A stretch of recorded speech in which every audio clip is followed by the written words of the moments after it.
और हम आ गए हैं एक बार फिर खपरी मैडम की बात करने के लिए। बहुत सारे लोगों के मन में ये सवाल था, भाई ये सब इन्फॉर्मेशन आती कहाँ से है। कई बार तो हमसे भी पूछा जाता है, आप ये सब बातें कैसे जानते हो।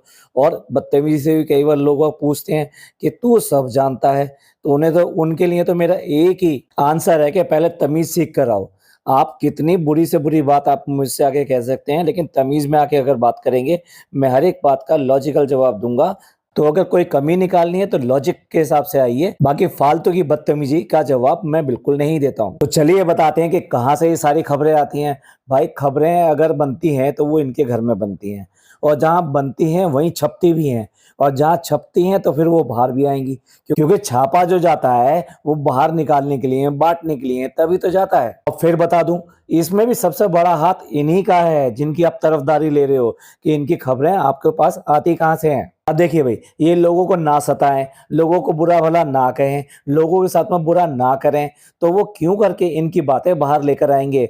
जी बिल्कुल ठीक समझे आप। वो कहते हैं ना कि एक चींटी पे भी पैर रख दोगे तो वो भी आपको काट सकती है, इतनी सी चींटी। और इतनी सी चींटी हाथी को भी परेशान कर देती है। तो अब आप समझ लीजिए कि अब एक चींटी नहीं, अब पता नहीं कितने सारे इकट्ठे हो चुके हैं।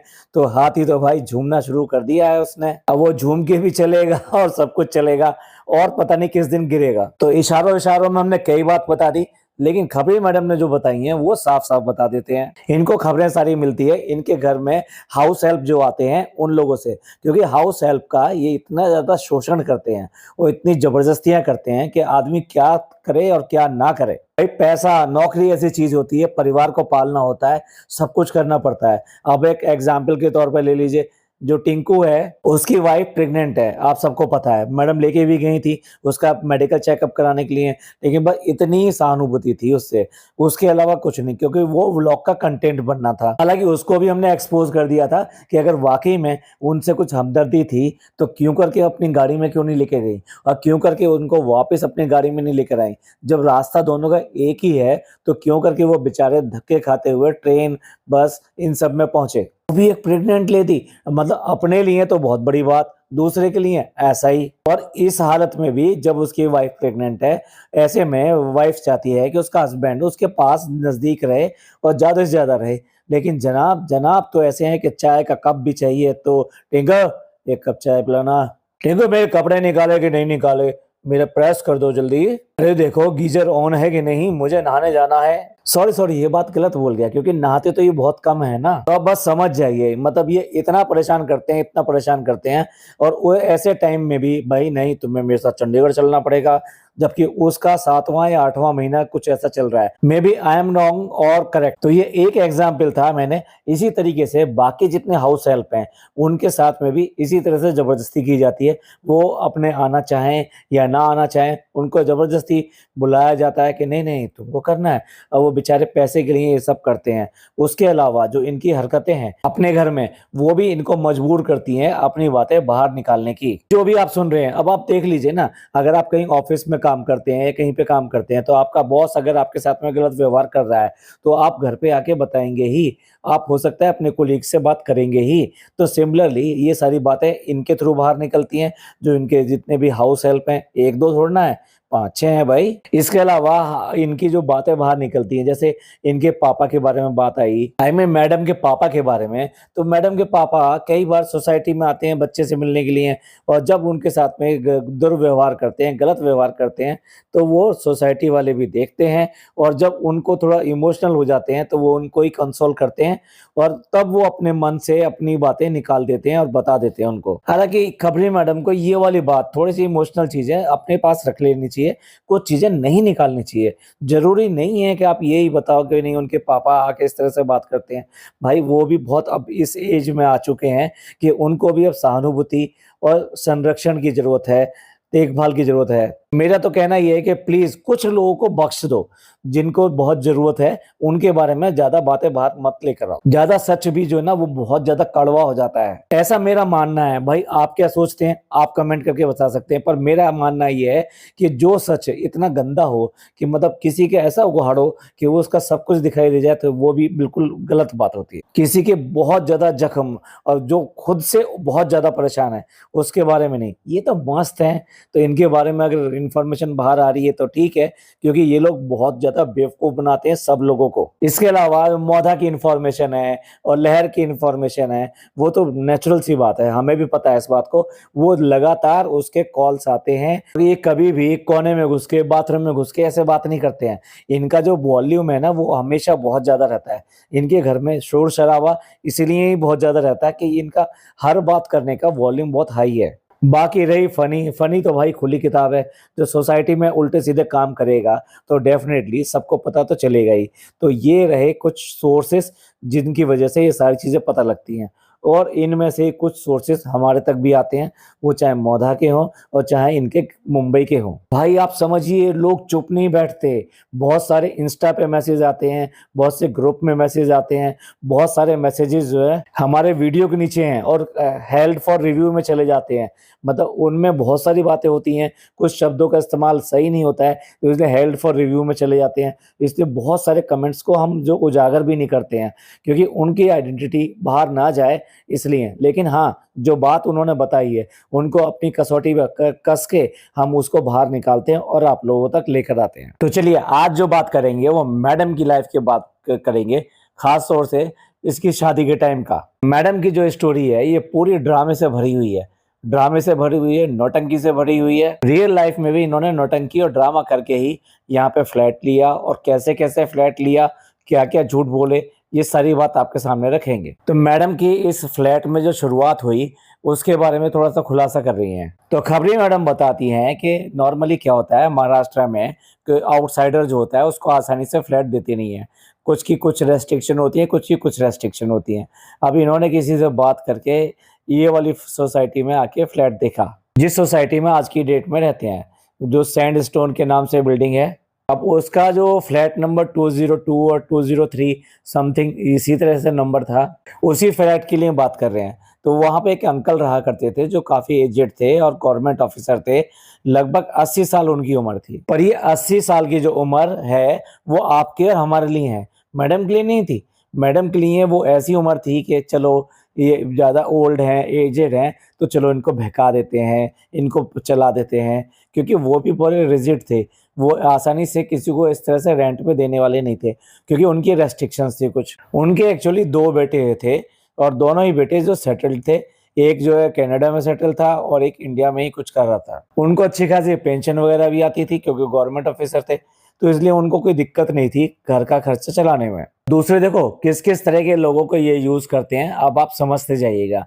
ये जो अंकल थे, ये वहाँ सोसाइटी में बहुत ही फेवरेट अंकल कहा जाता था, क्योंकि वहाँ पे टाइम टू टाइम पे ये जो अपने फंक्शन किया करते थे या गेट टुगेदर किया करते थे, उसमें कॉमन और कंट्रीब्यूशन करके वहाँ खाना-पीना किया जाता था। तो सब अपने-अपने घर के खाने लेकर आए थे। मुंबई में वड़ा पाव वगैरह बहुत प्रसिद्ध है। लेकिन ये जो अंकल थे, क्योंकि साउथ इंडियन थे, तो ये हमेशा जो है साउथ इंडियन खाना जो है वो ही लेकर आया करते थे। अब साउथ इंडियन खाना अकेले वो ही लेकर आया करते थे, तो ये बहुत ज़्यादा पॉपुलर हो गए। सब लोग जो है इनको बहुत ज़्यादा समझने लगे और रिस्पेक्ट करने लगे। बेचारों की लाइफ सही और अच्छी चल रही थी। अब अचानक ही क्या हुआ, एक बेटे का कुछ एक्सीडेंट हुआ इनका। दूसरे बेटे के साथ में भी कुछ प्रॉब्लम हुई जो कनाडा वाला था। तो इन्होंने जो है डिसाइड किया कि भई मैं जो है एक फ्लैट जो है अपना रेंट पे दे देता हूँ। अब बदकिस्मती से मैडम जो है वो फ्लैट देख गई। अब वो मैडम ने जो वो फ्लैट देखा तो मैडम को पसंद आ गया।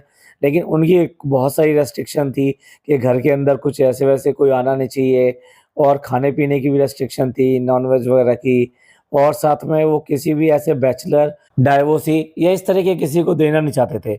लेकिन भाई मैडम को फ्लैट तो दिखाया गया, लेकिन उन्होंने मैडम को देने से मना कर दिया। अब मैडम की चाल देखिए, अब यहाँ देखिए इनका कितना ड्रामा हुआ। मैडम ने सीरियलों की तरह अपना भेष बदला, भेष मतलब ऐसा भेष बनाया जैसे कि बहुत परेशान और इस तरह की हैं, और उन्होंने जो है सफ़ेद रंग का चिकन का कुर्ता पहना और साथ में जीन्स पहनी और इस तरह से पहुँची वहाँ पे अंकल के पास में और जाके पूरी एक स्टोरी सुना दी। जो स्टोरी आप लोग सब सुनते रहते हैं कि मैडम की लाइफ में जो ब्लैक पैच है और मैडम के जो फादर हैं वो अब्यूजिंग लैंग्वेज यूज़ करते हैं, उसकी मदर से लड़ते झगड़ते हैं, तो इसलिए उनका जो है वहाँ रहना ठीक नहीं है। इसलिए वो बहुत ज़्यादा परेशान होके चुपके से यहाँ पे चली आई हैं और हम जो है दोनों माँ-बेटी इस तरह साथ में रहते हैं और हम बहुत स्ट्रगल कर रहे हैं, तो हमें जो है इस तरह से फ्लैट चाहिए, बहुत परेशान है हम। सारी स्टोरियां इनकी गढ़ी गई और इस तरह से अंकल को थोड़ा सा इमोशनली ब्लैकमेल करके इन्होंने वो फ्लैट ले लिया। अब फ्लैट लेने के टाइम पे मैडम के पास में एक 4 व्हीलर हुआ करता था, जो इनके एक्स हस्बैंड जो था उन्होंने ही दिया हुआ था मैडम के लिए। रही बात मैडम के स्टेटस की, तो मैडम का स्टेटस जो था उस टाइम इस तरीके का था, दोनों में जो इस तरह से अनबन चल रही थी और गैप्स जो थे, उसकी वजह से इन लोगों ने डिसाइड किया कि हम कुछ टाइम के लिए अलग अलग हो जाते हैं और अगर ठीक लगा तो हम फिर दोबारा से फैमिली बना लेंगे, अदरवाइज हम सेपरेट ही हो जाएंगे। अब देखिए ऐसे टाइम पे भी ना केवल उसने अपनी गाड़ी दे रखी थी, बल्कि मैडम को वो पैसे भी भेजा करता था हेल्प के लिए। भाई कहीं ना कहीं उसको ये आस थी कि कहीं ना कहीं मैडम जो है एक बार सोचेंगी और फिर दोबारा से उनकी लाइफ में वापस आ जाएंगी। अब यहाँ पर मैडम ने फ्लैट में शिफ्ट हो गए और वहां पे आके रहने लगे। और इससे पहले हाँ, थोड़ा सा इमोशनल करने के लिए जब इनसे बात हो रही थी तो मैडम ना अपनी मम्मी को भी लेकर आई साथ में कि देखो ये मेरी मम्मी है और हमारा जो कुछ फिर दोबारा झगड़ा वगड़ा हुआ है और अब फाइनली कुछ डाइवोर्स वाइवोर्स की बात चल रही है, तो प्लीज प्लीज प्लीज प्लीज आप दे दीजिए। इस तरह से इनको फ्लैट तो मिल गया, अब वहाँ रहने लगे। अब मैडम ने अपनी मम्मी को पहले तो वहाँ से बाहर भेजा, आई मीन सोसाइटी छोड़ने को कहा कि भाई मैं थोड़ा सा वो चाहती हूँ, मी टाइम चाहती हूँ, तो इसलिए आप मेरे को छोड़िए और आप भी अपना एंजॉय कीजिए, आप भी अपनी लाइफ एंजॉय कीजिए। ये बात एक माँ से बेटी बता रही है, तो आप समझ सकते हैं कि बेटी के लिए ये कितनी बड़ी बात है अगर वो मदर को इस तरह से कहे। और जनाब का वहाँ पे आना जाना पूरी तरीके से शुरू हो गया। जनाब के पास एक बाइक हुआ करती थी जिसपे वो अक्सर आया करते थे। इनकी पार्टी शार्टी ये सब जो है चलने लगी, धीरे धीरे ये सब चीजें सामने आने लगी और जनाब भी वहाँ पे जो है जमकर रहने लगे। अब जनाब का उस टाइम में व्यवहार, मैडम का उस टाइम में व्यवहार सोसाइटी में बिल्कुल डिफरेंट था। वो लोगों को चीज़ें बांटा करते थे, वॉचमैन वगैरह को कभी कभी पैसे दे दिया करते थे, जो खाना पीना बच जाया करता था वो भी इस तरह से बांट दिया करते थे और लोगों के साथ में बहुत घुल मिल के रहा करते थे। मतलब बिल्कुल ऐसे नहीं थे कि वे फिल्मों में काम करने वाले या सीरियल में काम करने वाले हैं तो ऐसे हैं, क्योंकि मैडम को उस टाइम में बहुत ज़्यादा अर्निंग और ये सब भी नहीं थी। और उस टाइम जनाब भी सोसाइटी के लड़के और जो ये सब थे इनके साथ में इतने घुला मिला करते थे कि उनके साथ बैडमिंटन खेलना, वॉलीबॉल खेलना, तो उनके साथ अक्सर जो हंसी मजाक हुआ करता था। तो मैडम और जनाब जो है वहाँ पे ऐसा अच्छा व्यवहार करते थे, सोसाइटी वालों ने समझा कि भाई ये तो बहुत अच्छे लोग हैं, ये तो बढ़िया लोग हैं। अब इसके बाद में जो मैडम के जो एक्स हस्बैंड है ना, अब उनकी एंट्री होती है। वो उनको उनको ये पता लगता है कि मैडम की जो मम्मी है, मतलब इनको ये पता था कि मैडम की मम्मी के साथ में ये कुछ टाइम स्पेंड करेंगी और उसके बाद में अगर कुछ ऐसा लगता है तो ये वापस आ सकती हैं मैडम। अब मैडम तो वहीं पे थी, लेकिन मैडम की मम्मी छोड़ के चली गई थी। अब मम्मी कहाँ चली गई थी? मम्मी चली गई थी पुणे अपनी बहन के पास। वहां पे किसी ने मैडम की मम्मी को देखा और मैडम की मम्मी को देखने के बाद में इंफॉर्मेशन पहुंची मैडम के एक्स के पास में। अब एक्स ने जो थोड़ा सा पता लगाने की कोशिश करी कि भाई एक्चुअली में है क्या, ये मैडम की मम्मी यहाँ पर है तो मैडम वहाँ पे अकेली हैं, तो आखिर चल क्या रहा है। तो वो ये सब पता लगाने के लिए वो खुद पता लगाते हुए इसी सोसाइटी में आ गए और उसी टाइम में जो मैडम की एक अच्छी सहेली हुआ करती थी वो इनके साथ में रूममेट भी रही थी, तो वो भी साथ में आई। और मैडम से जब ये सब बातें की गई तो मैडम ने साफ इनकार कर दिया कुछ भी रिलेशन रखने के लिए, कुछ भी करने के लिए। और मैडम के एक्स ने इनसे बहुत मिन्नतें करी कि भाई हमारा घर बहुत अच्छा है, हम बहुत अच्छे लोग हैं, हमारी बहुत रेपुटेशन है, ये सब होने से हमारी रेपुटेशन बिल्कुल खत्म हो जाएगी और फिर दूसरे एक बच्चे भी है, तो इसलिए हम नहीं चाहते कि ये सब चीजें हों, आप जो है यहाँ से चलो। और उसी टाइम में जनाब भी वहाँ थे, तो जनाब से भी बात हुई। तो जनाब से जब बात हुई तो उन्हें सारी चीज़ें पहले से ही क्लियर होगी कि जनाब के साथ चल क्या रहा है। ये तो पहले से भी पता था, उन्हें खबर थी, लेकिन जनाब ने उनके साथ में बड़े चौड़े होकर बात करी, तब इनके सीरियल वगैरह में एंट्री हो गई थी और इनको अर्निंग वगैरह भी अच्छी शुरू हो गई थी। यहाँ तक कि जनाब ने उसके साथ में बहुत ज़्यादा बदतमीजी से बात करी। आखिरकार वो वहां से रोता हुआ वहां से वापस गया। ये सारी चीजें सोसाइटी वाले बताते हैं कि किस तरह से वो आया था, उसने उनके बाद में बात करी, क्योंकि सोसाइटी वहां पे ऐसी है कि उनकी दीवारें इतनी खराब हैं कि एक घर की बात दूसरे घर में जाती है और इनकी आदत थी जोर जोर से चिल्ला चिल्ला के झगड़ा करने की और बात करने की। अब इसी टाइम पे जो मैडम की जो सहेली थी, यानी रूममेट रह चुकी थी, बहुत अच्छी सहेली थी, उन्होंने भी बहुत समझाने की कोशिश करी कि तू ऐसा क्यों कर रही है? तेरा इतना अच्छा घर है, इतना ससुराल है, सब कुछ है, अब तेरा करियर भी थोड़ा-सा सेट होने लगा है, तो क्यों करके ऐसा कर रही है? इसको छोड़ दे, क्यों करके इसके चक्कर में पड़ रही है? और अपना घर जो है बसा-बसाया जो है वो खराब मत कर। मैडम पे के ऊपर तो आशिकी चढ़ी हुई थी, भूत सवार था आशिकी का, और मैडम बिल्कुल भी छोड़ने के लिए तैयार नहीं हुई। आखिरकार उन लोगों को इसी तरीके से वापस जाना पड़ा, जबकि आप देखिए उसने गाड़ी दी हुई थी सॉरी यहाँ पर, और दूसरा उसके साथ-साथ पैसे भी दिया करता था इनके खर्चे के लिए, और देखा जाए तो बच्ची भी सँभाल रहा था। उसके बाद में भी मैडम और जनाब का इस तरह का व्यवहार रहा। अब ये जो न्यूज़ थी, ये झगड़े की न्यूज़, इनकी पार्टियों की न्यूज़, ये सब जो है अंकल के पास भी पहुँची। अब जब अंकल के पास पहुँची तो उन्हें ये बात बहुत बुरी लगी, क्योंकि जो कहा गया था इनके साथ में वो गलत था, और ये आप जो कर रहे थे वो बिल्कुल ही ऑपोज़िट था उसका। वैसे में अंकल आए और उन्होंने जो है मना किया कि भई आप जो है यहाँ से फ्लैट खाली कर दीजिए, और मैडम ने वहाँ पे फिर वही अपना ड्रामा शुरू किया। नहीं, अभी तो हमारा अंकल ये नहीं हुआ है, हमारा वो नहीं हुआ है, अभी हम नहीं खाली कर सकते किसी भी तरीके से। आप ऐसा करो, अगर आपको ऐसा है तो आप ये फ्लैट बेच दो, हम ये फ्लैट ले लेंगे। अब ऐसे में अंकल ने डिसाइड किया कि चलो ठीक है, और उन्होंने कोई 40-45 के बीच का कॉस्ट कुछ बताई ऐसी, कि आप इतना पे कर दीजिए और मैं फिर फ्लैट आपके नाम कर दूँगा। तो ये जब डिसाइड हुआ तो उसके बाद में जनाब से भी स सलाह ली गई, और उसके बाद में उन उस टाइम में इनके पास बहुत ज़्यादा पैसे नहीं थे, तो मैडम ने एक्स की ली हुई गाड़ी, भैया देखिए एक्स ने दी थी गाड़ी, और वाई के लिए इन्होंने बेच दिया। अब आप वाई समझ जाओ, वाई तो आज की डेट में भी इनके ज़िंदगी में कोढ़ बन के चिपका हुआ है। हमने तो उसका नया नाम ढोल रख दिया है, और बस बजने के लिए वो हर समय तैयार ही रहता है। चलिए वो गाड़ी बेच दी गई, एक्स की गाड़ी बेच दी गई, उसके अलावा लोन वगैरह अरेंज किया गया, बाकी जो इनको पैसा था वो भरा। अब ये सारा भरने के बाद में कोई 3.5 लाख का गैप रह गया था, और 3.5 लाख रुपए इन्हें देने थे। तो अंकल ने इनके किए गए फिर दोबारा से ड्रामे के ऊपर कि अंकल कोई बात नहीं है, अंकल हम दे देंगे, थोड़ा-सा आप टाइम दे दीजिए, ये कर दीजिए।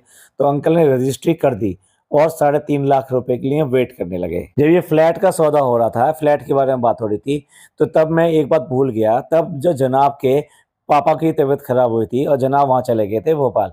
अब भोपाल जाने के बाद में ये सब हुआ था। अब इसके बाद में जब ये जनाब के पापा बीमार हुए थे, तो उसके बाद में वो फैमिली यहाँ पे शिफ्ट की गई, जनाब की फैमिली यहाँ शिफ्ट की गई। तो एक फ्लैट और रेंट पे लिया गया, और इस तरीके से इन लोगों ने यहाँ पे रहना शुरू कर दिया।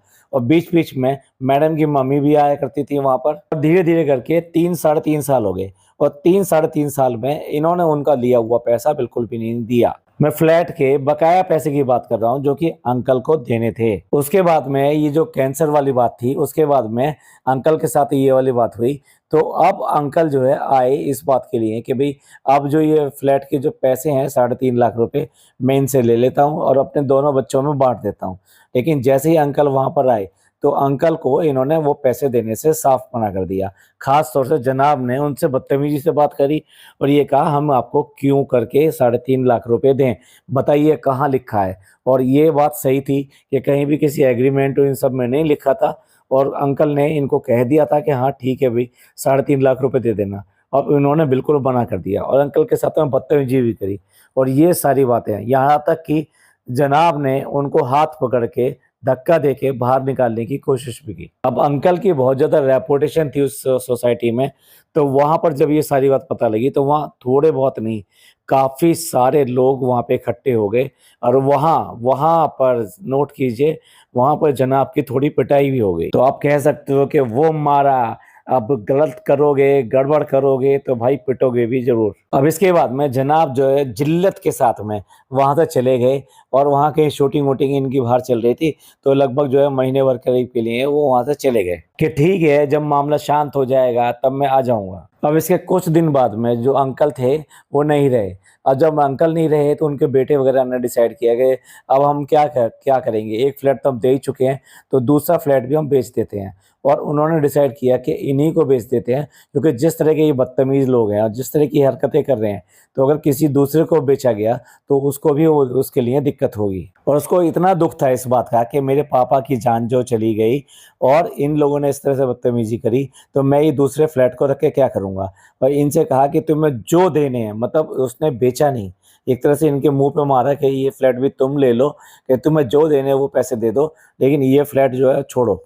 छोड़ो मीन्स ये फ्लैट तुम लोगों को दे देता हूँ और हम यहाँ से छोड़ के चले जाते हैं, हमें ये फ्लैट चाहिए ही नहीं। तो चलिए उसके बाद से ये लोग जो है इन्हीं दोनों फ्लैट में रह रहे हैं। अब उसके बाद में एक स्टोरी और शेयर की जाती है। भाई थोड़ा थकिएगा नहीं संभाल के लीजिएगा, क्योंकि अभी तो बहुत बाकी है। तो दूसरी स्टोरी जो है ना, जनाब के एक फ्रेंड के बारे में है, जो कि हिंदू था और अक्सर इनके घर पे आया जाया करता था।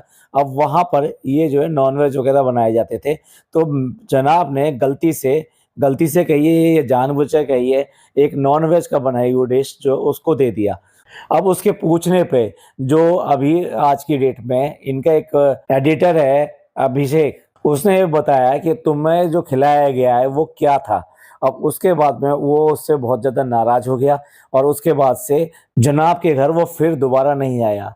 अब आप समझ लीजिए कि जनाब ने उसके साथ जो हरकत करी वो उसी की वजह से इनके घर दोबारा नहीं आया। अब अगली बात जो मैडम की है, मुझे थोड़ा-सा उसमें कुछ डाउट लगता है, क्योंकि इन्होंने ये कहा कि मैडम ने अपने पापा को वहीं पे उसी सोसाइटी के पास में रहने के लिए बुलाया, क्योंकि उनको कंट्रोल करने के लिए। अब समझ में नहीं आया उनको क्यों कंट्रोल करना चाहते थे और वो कैसे कंट्रोल हो गए, क्योंकि वो तो पूरी तरह से इंडिपेंडेंट थे, पैसा भी ठीक था, सब कुछ था। एनीवे वो पास में आके रहने लगे। अब ये उनके साथ में पूरी तरह से कंट्रोलिंग करने लगे। यहाँ तक कि उनकी जो 2 बाकी बेटियाँ थी, उनसे भी मिलने के लिए साफ मना करते थे कि नहीं आप उनसे नहीं मिलोगे। अब इसके लिए ये बता दिए कि मैडम की बहुत ही ज़्यादा डोमिनेटिंग नेचर थी और इतनी डोमिनेटिंग थी कि जब इन्होंने इनके साथ में शादी करी, तो इन्होंने बहुत क्लियर कट कह दिया था कि भई मैं तो इससे शादी करूँगी। अब आप लोग मेरे साथ आते हैं तो ठीक है, नहीं आते हैं तो मुझे किसी की कोई परवाह नहीं है। और उसी की वजह से जो मैडम की जो बाकी जो रिलेशंस थे, वो पीछे हट गए और वो उन्होंने इनके साथ में मिलना-जुलना बिल्कुल बंद कर दिया। अब देखिए मैडम के लिए कहती हैं कि भई अभी जो है मैडम जो है सर्जरी से गुज़र रही हैं, लेकिन ये जो सर्जरी है, ये सब झूठ है, क्योंकि इनकी जो रियल सर्जरी है वो सिर्फ़ और सिर्फ़ 28 मिनट्स की थी। लेकिन ये व्लॉग सारा ऐसे बनाएँगे, इमोशनल होके सारे व्लॉग बनाएँगे। अब इसके बाद में इन्होंने जो बात बताई वो इनके व्लॉग के बारे में बताई, जो कि आप लोग व्लॉग देख चुके हैं, तो इसलिए मैं उसे रिपीट नहीं करना चाहता। लेकिन समरी में ये है कि वही सारी बातें बताई जो कि व्लॉग में दिखाई गई हैं। तो यानी इनके पास में इन्फॉर्मेशन जो है बहुत ही पक्की और सही इन्फॉर्मेशन इनके पास ज़्यादा से ज़्यादा आ रही है। तो जय हो खबरी मैडम, आप तो सही लेकर आ गई। हाँ, जो आपने कहा है लास्ट में कि हम ये सारे सबूत और ये सब चीज़ें लेकर आएँगे और वो उसको एडिट कर रहे हैं, ये कर रहे हैं, तो प्लीज़ वो जो है कंटिन्यू रखना, क्योंकि जभी इसका फेथ लोगों तक जाएगा, वरना सब लोग जो लास्ट में कहेंगे अच्छा ये जो स्टोरी थी सारी तो झूठी थी, बेकार थी। तो भाई अब आप देख लीजिए मैडम और जनाब की जो लव स्टोरी है, उसमें कितने ड्रामे, कितने इन्होंने ये सब किया। पहले सोसाइटी में बहुत अच्छे रहा करते थे, यहाँ तक कि होली, दिवाली ये सब भी मिला करते थे। उसके अलावा जब इनके सब्सक्राइबर यानी यूट्यूब पे भी आ गए ये, उसके बाद तक भी ये इनका मतलब सब्सक्राइबर वगैरह जब बढ़ते थे, तो ये हमेशा जो उन लोगों को मिठाई खिलाया करते थे, आस-पास के लोगों को मिला करते थे। आज की डेट में ये इतना ज़्यादा ऑर्थोडॉक्स हो गए हैं कि ये व्लॉगिंग के चक्कर में इन्होंने सब कुछ बंद कर दिया है। तो चलिए कुछ अंश मैंने जानबूझ के छोड़ दिया, क्योंकि आपको सुनने में भी बिल्कुल मज़ा नहीं आएगा। आप सब लोग जो है जनाब के व्लॉग देख चुके हैं, डब्बा का व्लॉग देख चुके हैं। वही सब स्टोरी इन्होंने यहाँ पे रिपीट करी कि ये ऐसा करने वाले हैं। तो मतलब एग्ज़ैक्टली वही तो नहीं, लेकिन अगर स्क्रिप्ट की बात करें, स्क्रिप्ट बिल्कुल ऐसी ही थी। तो चलिए यहाँ तक स्टोरी को एंड करते हैं। बाकी अगली स्टोरी उसके बाद लेकर आएँगे खबरी मैडम की। अब इससे संबंधित आपका कोई सवाल हो या आपके मन में क्या आता है, कैसे थे ये लोग, कैसे कर सकते हैं, क्यों कर सकते हैं, ऐसा किया क्यों? तो वो सारे सवाल जो है आप चाहें तो यहाँ पे कमेंट में कर सकते हैं। उनमें से कुछ सवालों के जवाब जो हमें पता होंगे, वो हम आपको आंसर करेंगे। ये पॉडकास्ट आपको पसंद आया हो तो प्लीज़ लाइक कीजिए, सब्सक्राइब कीजिए, शेयर कीजिए। थैंक यू, धन्यवाद, शुक्रिया।